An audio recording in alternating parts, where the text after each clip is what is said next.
Scuola, grandi reti di trasporto, comunicazione, energia, banche, 5 materie da restituire alla competenza esclusiva dello Stato con una modifica al titolo V della Costituzione.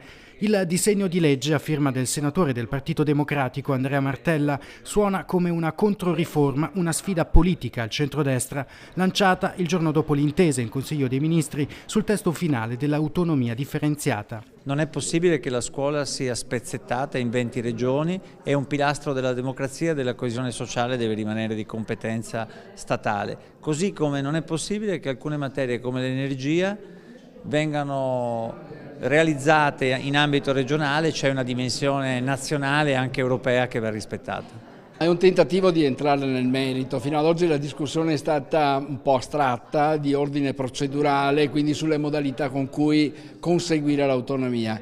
E ci sono materie che non sono trasferibili. Il PD Veneto ribadisce di essere a favore dell'autonomia e ricorda di aver presentato un disegno di legge quadro basato su 7 materie alternativo alla proposta Calderoli, destinata, secondo Martella, a impantanarsi tra 1000 ostacoli procedurali.